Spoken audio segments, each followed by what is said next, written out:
Welcome to Luca is a billionaire, where the only thing I invest in is your answers. You start by measuring 2 cups rice and 1 cup urad dal, then rinse until the water runs clear. This removes surface starch and prevents gummy idli. Once rinsed, soak rice for 4 to 6 hours and dal for 3 to 4 hours. This hydrates the grains for a light grind. When you grind, aim for smooth, slightly airy dal paste and a slightly coarse rice paste.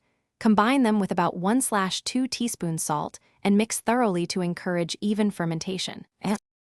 Once done mixing, combine the rice and dal pastes at roughly a 2-to-1 ratio and stir vigorously to incorporate air. Aeration feeds the yeast-like bacteria that ferment. Make sure to leave space in the container and keep it somewhere warm, about 28 to 30 degrees C, for 8 to 12 hours, until the batter nearly doubles and smells mildly sour.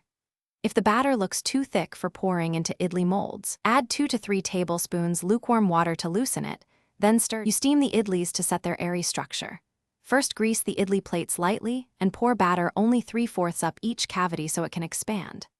Once your steamer or pressure cooker is already boiling, place the trays in and steam for 10 to 12 minutes.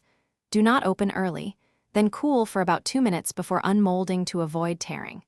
If your idlis turn out dense, make sure to ferment longer or beat the batter gently to reintroduce air before steaming. That fixes texture issues fast. Thanks for watching and please subscribe. It's the best investment you'll ever make.